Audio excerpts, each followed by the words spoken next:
Joys baking and cooking এ আপনাদের সবাইকে স্বাগত জানিয়ে আবার একটা নতুন ভিডিও শুরু করছি। ক্রিসমাস উপলক্ষে আমরা সবাই নরমালি ফ্রুট কেক খেয়ে থাকি। আজ কিন্তু আপনাদের সাথে একটা অন্যরকম কেক শেয়ার করছি, আটা ও নলেন গুড় দিয়ে একটা কেক। চলুন তাহলে শুরু করি। প্রথমে ড্রাই ইনগ্রেডিয়েন্টস গুলো মিশিয়ে নিচ্ছি। এখানে একটা বোল নিয়েছি, এখানে আটা নিয়েছি 180 গ্রাম,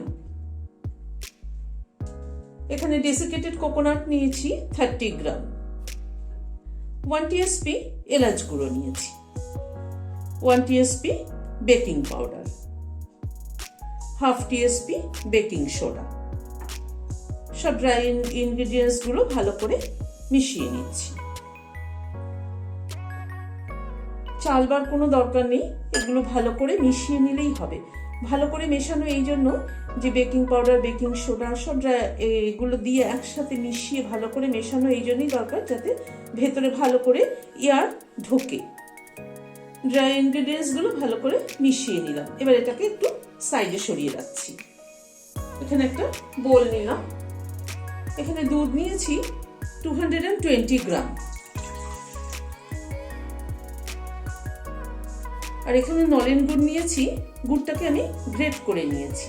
নলেন গুড় নিয়েছি 160 গ্রাম। গুড়টা আগে একটু মিশিয়ে নিচ্ছি ভালো করে দুধের সাথে। গুড়টা ভালো করে মিশিয়ে নিতে হবে যাতে গুড়টা পুরোপুরি ডিজলভ হয়ে যায় দুধের সাথে। গুড়টা পুরোপুরি দুধের সাথে গুলে যাওয়ার পরে এখানে দই দিচ্ছি 100 গ্রামস। সব উপকরণগুলোই কিন্তু রুম টেম্পারেচারে হতে হবে। ফ্রিজ থেকে বের করে ঠান্ডা দই দিয়ে দিলাম তাহলে কিন্তু হবে না।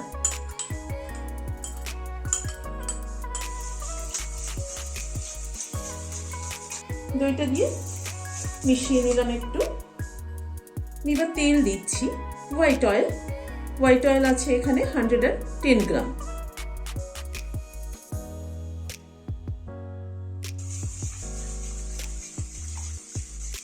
সব ওয়েট ইনগ্রেডিয়েন্টস গুলো ভালো করে একবার মিশিয়ে নিচ্ছি। সব ওয়েট ইনগ্রেডিয়েন্টস গুলো মিশিয়ে নেওয়ার পরে ড্রাই ইনগ্রেডিয়েন্টস যেটা মিশিয়ে রেখেছিলাম সেটা ঢেলে দিচ্ছি। পুরোটা একবারে ঢালবো না, হাফ হাফ করে ঢালছি।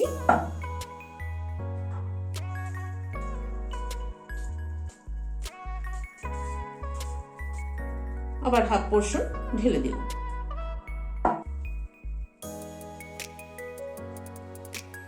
ভালো করে মিশিয়ে নিতে হবে যাতে ব্যাটারে কোনো রকম লাম্পস না থাকে।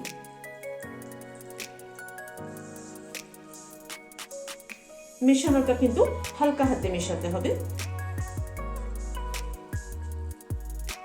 ব্যাটারটা ভালো করে মেশানো হয়ে গেছে। এখানে একটা 7 ইঞ্চি কেক টিন নিয়েছি, সেটাকে অয়েল গ্রিস করে বাটার পেপার পেতে নিয়েছি। এবার ব্যাটারটা এতে ঢেলে দিচ্ছি।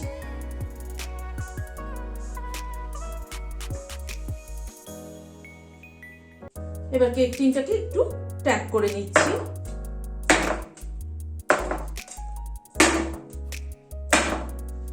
এই ট্যাপ করে নেওয়া এই জন্যই যে ভেতরে যদি এয়ার বাবলস থাকে সেটা তাহলে বেরিয়ে যায়। এবার খানিকটা আমন্ড কুচি করে নিয়েছি, এটা উপর দিয়ে দিচ্ছি। এবার চলুন কেকটা বেক করি। গ্যাসে কড়াইটা প্রিহিট করতে বসিয়েছি। মিনিট 5-7 প্রিহিট করে নিয়েছি। এবার ঢাকনাটা খুলে একটা রিং দিয়ে দিলাম, দিয়ে কেক টিনটা বসিয়ে দিলাম, দিয়ে ঢেকে দিলাম। আর এই যে ফুটোটা আছে লিডে, সেই ফুটোটাকে বন্ধ করে দিচ্ছি। এইভাবে প্রায় 40 মিনিট মতো আমি এটাকে বেক করব। প্রায় 40 মিনিট পরে গ্যাসটা বন্ধ করে দিয়ে আমি ঢাকনাটা খুলছি। দেখুন কি সুন্দর কেকটা ফুলে উঠেছে। একটা টুথপিক ঢুকিয়ে দেখে নিচ্ছি। হ্যাঁ, একদম ক্লিন আছে টুথপিকটা, তার মানে বুঝতে হবে আমার কেকটা হয়ে গেছে। এবার কেকটাকে তুলে নিচ্ছি, নিয়ে ঠান্ডা করতে দেবো।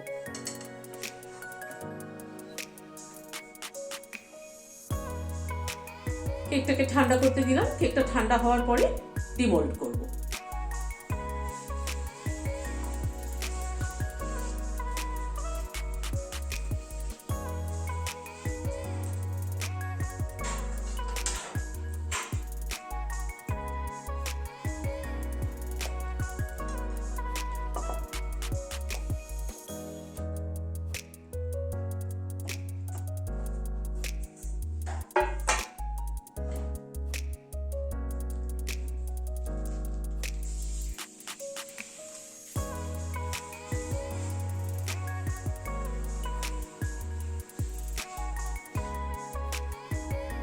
কেকটা কেটে দেখিয়ে দিচ্ছি কেকটা কতটা সফট হয়েছে।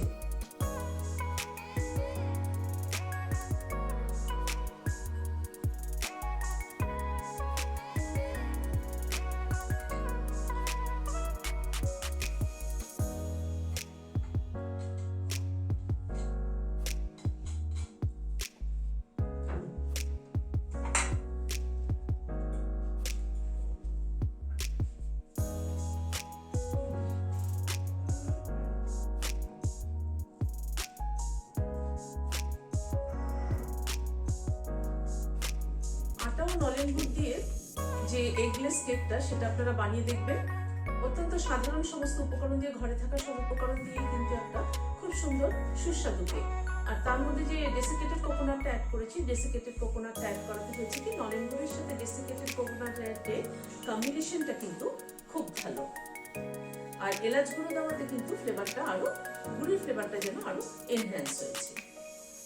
রেসিপিটি কেমন লাগলো? যদি ভালো লাগে তাহলে রোজকার মতো আজ আবার বলছি, লাইক শেয়ার করার অনুরোধ রইল। আর যারা এখনো আমার চ্যানেলটি সাবস্ক্রাইব করেনি প্লিজ সাবস্ক্রাইব করুন।